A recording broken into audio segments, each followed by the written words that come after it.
लेकिन भाइयों बहनों, 5 लाख नौजवानों को नौकरी मिल रही है, सरकारी नौकरी, और कोई नहीं कह सकता कि कोई लेन देन किसी ने किया हो, कोई भ्रष्टाचार किया हो। अगर कहीं से कोई सुगबुगाड़ दिखाई दी तो भ्रष्टाचारी को उठा करके जेल भेज दिया गया।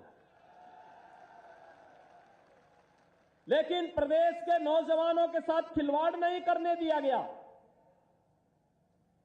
प्रदेश के नौजवान को सम्मान देने का कार्य किया। और अब तो बबुआ को एक बात की और चिढ़ हो गई है कि उत्तर प्रदेश के नौजवानों को स्मार्टफोन और टैबलेट क्यों मिल रहा है।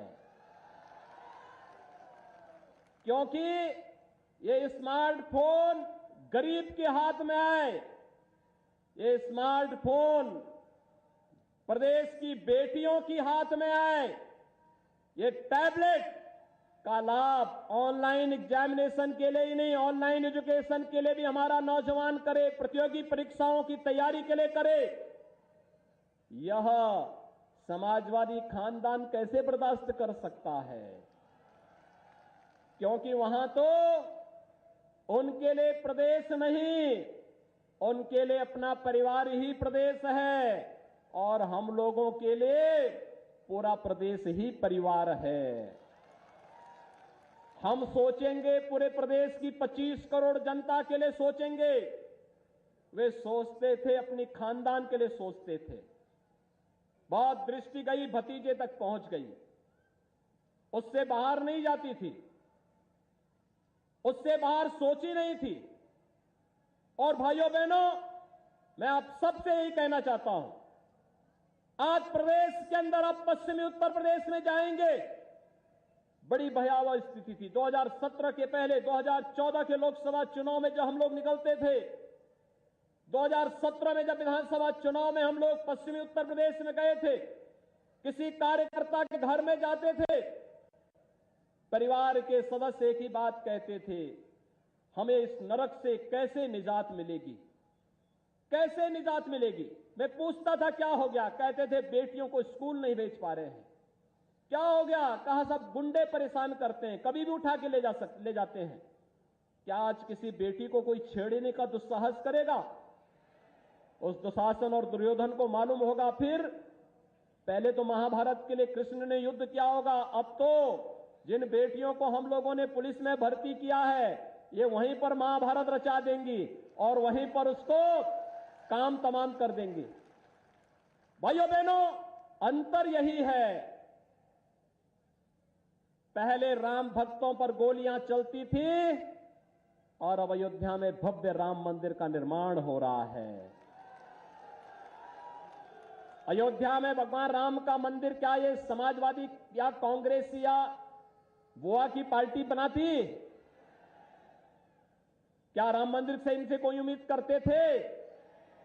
आज आपको अयोध्या में राम मंदिर बनने पर कैसा लग रहा है?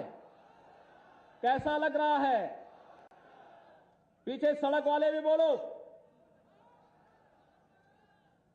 अच्छा लग रहा है ना?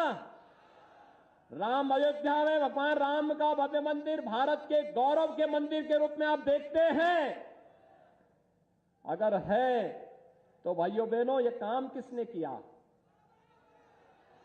भारतीय जनता पार्टी की डबल इंजन की सरकार थी, इसलिए सारी बाधाओं को दूर करते हुए अयोध्या में भगवान राम के भक्तों की भावनाओं के अनुरूप भव्य मंदिर के निर्माण कार्य भी आगे बढ़ा दिया गया।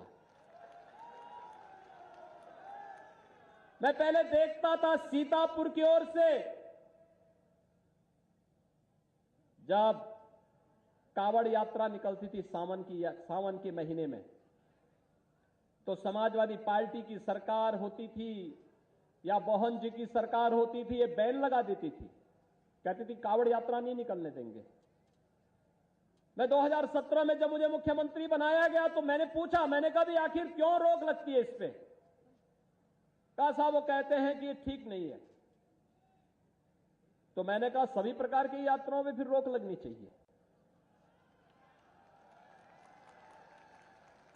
कावड़ यात्रा को रोकोगे और अन्य प्रकार के जुलूसों को निकालने दोगे तो कैसे काम चल पाएगा। हमने कहा कावड़ यात्रा निकलनी चाहिए। और भाइयों बहनों, यहां पर तो कम है, गाजियाबाद से हरिद्वार के बीच में 4 करोड़ कावड़ यात्री निकलते हैं, 4 करोड़ श्रद्धालु। उसमें पश्चिमी उत्तर प्रदेश भी होता है, दिल्ली, हरियाणा, राजस्थान, पंजाब, करोड़ों की संख्या में लोग आते हैं और कावड़ यात्रा में भाग लेते हैं।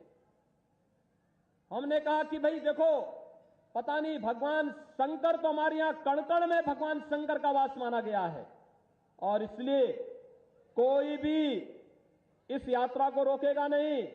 हां, हम पुष्प वर्षा जरूर करवाएंगे। हेलीकॉप्टर आप ले जाइए और सरकारी हेलीकॉप्टर से निगरानी भी करिए, पुष्प वर्षा भी करते जाइए।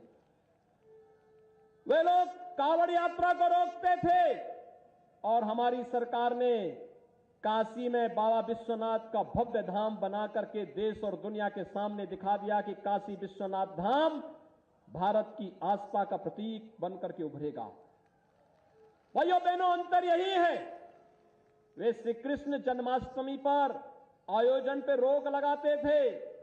हमारी सरकार आई, हमने रोक को हटाया और रोक को हटाने के साथ श्री कृष्ण जन्माष्टमी के आयोजन को न केवल मथुरा और वृंदावन में बल्कि भव्य रंगोत्सव के कार्यक्रम के साथ भी हमने उस तीर्थ को जोड़ने का कार्य किया है।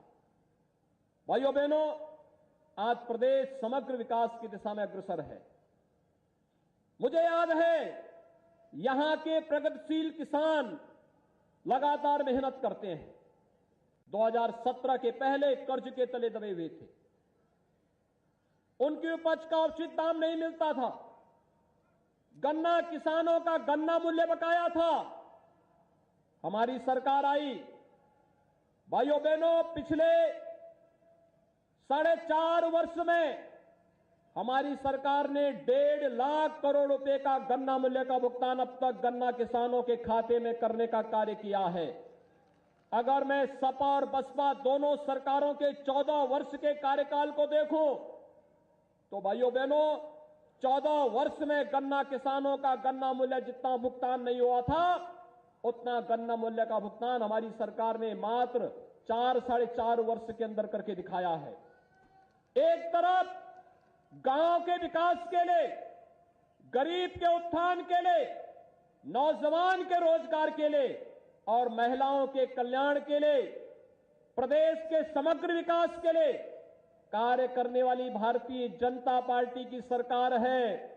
और दूसरी तरफ आप सबने देखा होगा, सपा की रही हो, बसपा की सरकार रही हो या कांग्रेस के नेतृत्व की इससे पहले की सरकारें रही हो, प्रदेश में आस्था के साथ खिलवाड़ करना, दंगा फसाद करना, बहन बेटियों की सुरक्षा के सामने संकट खड़ा करना, नौजवान के रोजगार पर डकैती डालना, गरीबों की कल्याणकारी योजनाओं को हजम कर जाना, इनकी नियति बन चुकी थी।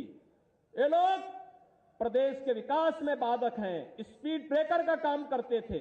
आज यही कारण था उत्तर प्रदेश के सामने पहचान का संकट आ खड़ा हुआ था। और आज भाइयों बहनों, हम सब आपके बीच आए हैं। ये जन विश्वास यात्रा आपको डबल इंजन की सरकार के डबल फायदे दिखाने के लिए कि आपने आशीर्वाद दिया, बदले में उसका लाभ प्रदेश को भी और जनता जनार्दन को भी प्राप्त हो रहा है।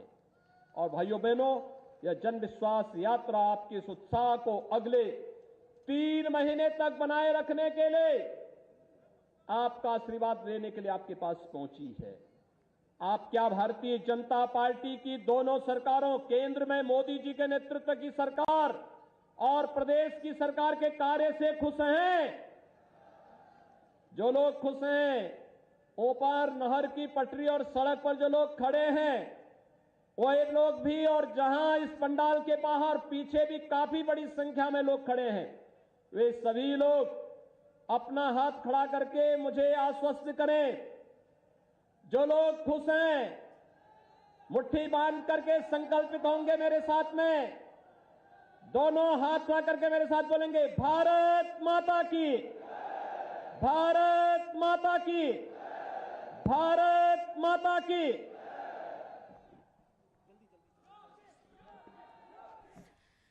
सीतापुर में जन विश्वास यात्रा के दौरान सीएम योगी आदित्यनाथ जिन्होंने जनसभा को संबोधित किया और यहां से उन्होंने एक बार फिर विपक्ष पर करारा हमला बोला। मुद्दा राम मंदिर का हो या फिर करप्शन का, हर मुद्दे पर उन्होंने विपक्ष पर, पिछली सरकारों पर निशाना साधा और साथ ही वो बात फिर से दोहराई कि मौजूदा सरकार में बड़ी संख्या में लोगों को रोजगार मिल रहा है। 4.5 लाख से ज्यादा रोजगार लोगों को मिला और वो भी बिना करप्शन के।